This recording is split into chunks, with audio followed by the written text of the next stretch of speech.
साथियों नमस्कार।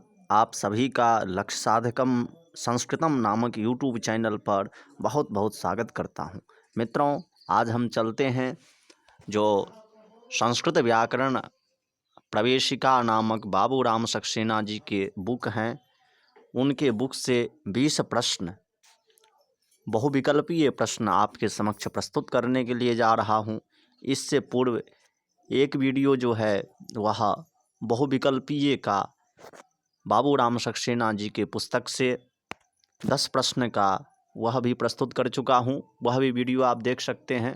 तो चलते हैं। आज का पहला प्रश्न है, ब्याडी बररुचि महोदयो कस्य संप्रदायस्य आस्ताम।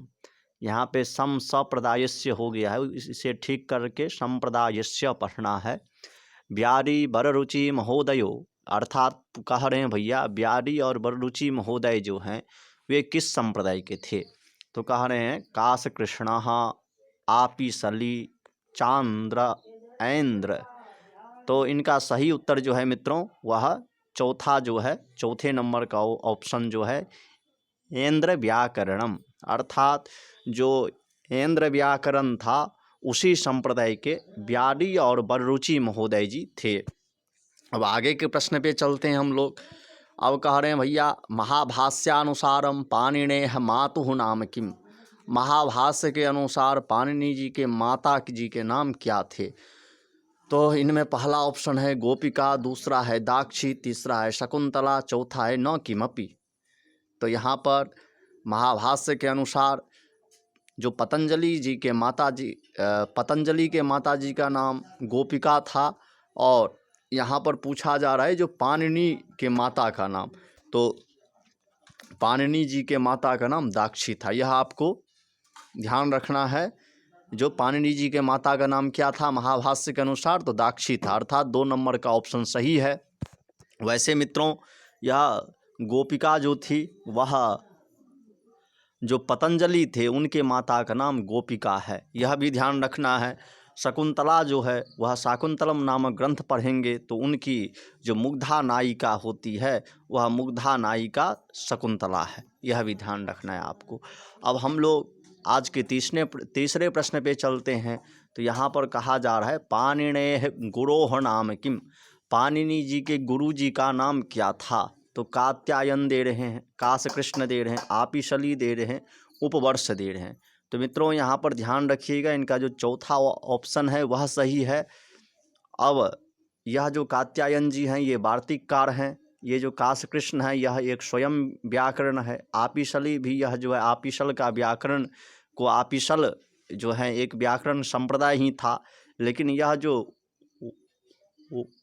जो चौथा ऑप्शन है यह पाणिनेः गुरोः नाम किम, तो यह इसका सही उत्तर है, अर्थात उपवर्ष जो थे वह पाणिनि जी के गुरु जी का नाम था।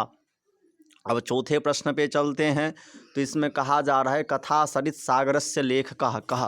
अर्थात चौथे प्रश्न में कह रहे हैं भैया जो कथा सरित सागर नामक जो काव्य है, जो ग्रंथ है, साहित्य का ग्रंथ कथा सरित सागर, उनके लेखक कौन हैं। तो पाणिनि, कात्यायनः, पतंजलि, सोमदेव सूरिणः, इन चारों ऑप्शन में से कौन है। तो इनका जो चौथा ऑप्शन है मित्रों वह सही है, अर्थात सोमदेव सूरि जो हैं वह कथा सरित सार के लेखक हैं, यह आपको ध्यान रखना है।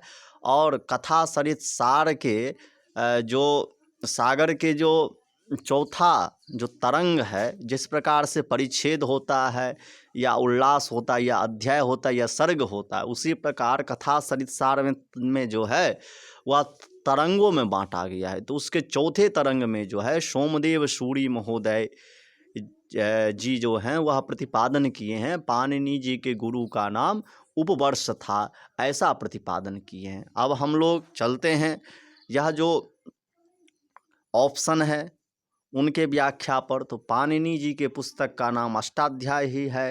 कात्यायन जी जो हैं वह वार्तिककार लिखे हैं, वार्तिककार हैं, 4000 वार्तिक लिखे हैं। और कात्यायन जी का दूसरा नाम बररुचि भी है, और कात्यायन एक बार रुच काव्यम भी लिखे हुए हैं। और पतंजलि जी जो हैं वह महाभाष्य के कर्ता हैं, पातंजल योग सूत्र के भी लेखक हैं। तो ये जो है श्रीमान पतंजलि का परिचय हुआ। और इसका सही उत्तर जो है वह सोमदेव सूरी है, अर्थात चौथे प्रश्न का। अब हम आगे बढ़ते हैं तो इसमें कहा जा रहा है पाणिनि कालीनः भवन्ति जनाः। पाणिनि कालीन होते हैं, तो पाणिनीय कालीन कौन कौन है? तो यहाँ पर दे रहे हैं कात्यायन दे रहे हैं, इंद्र दत्तः दे रहे हैं, अब कह रहे हैं दूसरे में ये दोनों, अब इसमें दे रहे हैं न कोपी। तो इसमें जो दूसरा ऑप्शन है अर्थात उभयमपि, यह सही है। अर्थात पाणिनिः कालीनः कात्यायनः इंद्र दत्तौ च भवतः।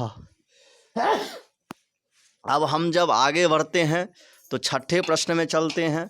इसके अनुसार प्रश्न है पंचतंत्रानुसारेण पाणिनेः मृत्युः अभवत्। पंचतंत्र के अनुसार पाणिनि जी का मृत्यु हुआ तो मूषक के द्वारा, गर्दभ के द्वारा, व्याघ्र के द्वारा, कच्छपेन।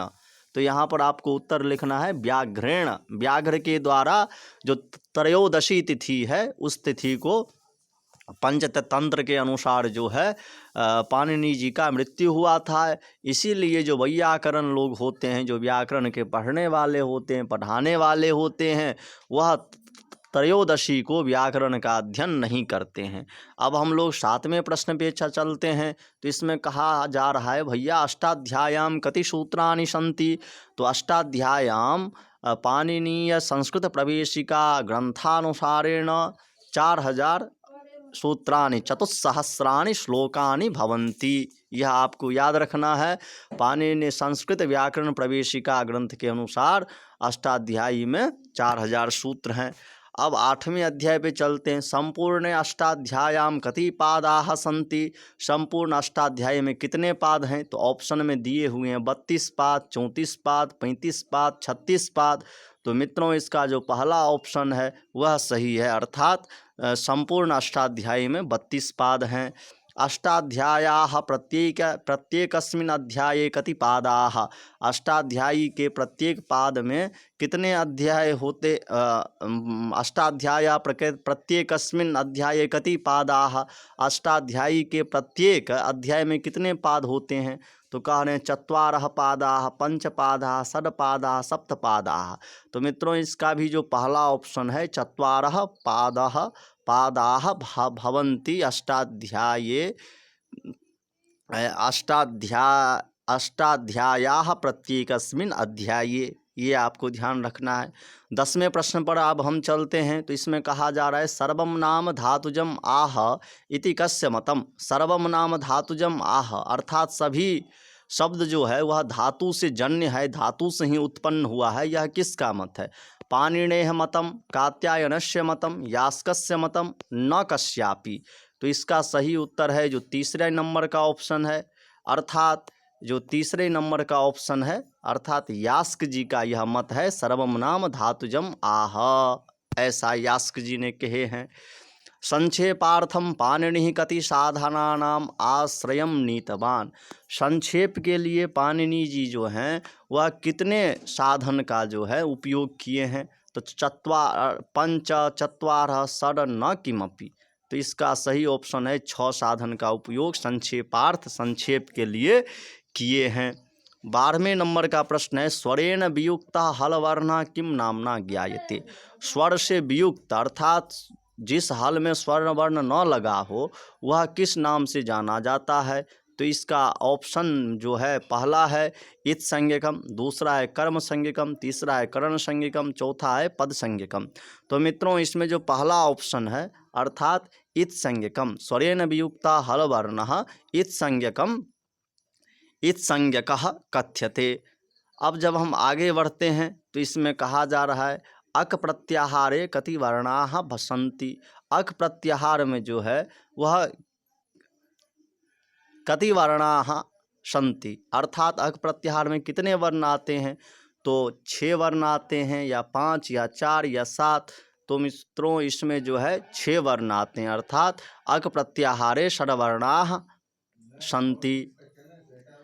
शब्द निरुक्ति संबंधे ग्रंथः भवति। शब्द निरुक्ति संबंध में ग्रंथ होता है। तो पहला ऑप्शन है व्याकरणम, दूसरा शिक्षा, तीसरा छंदः, चौथा निरुक्ति। शब्द निरुक्ति संबंध में कौन सा ग्रंथ सही है?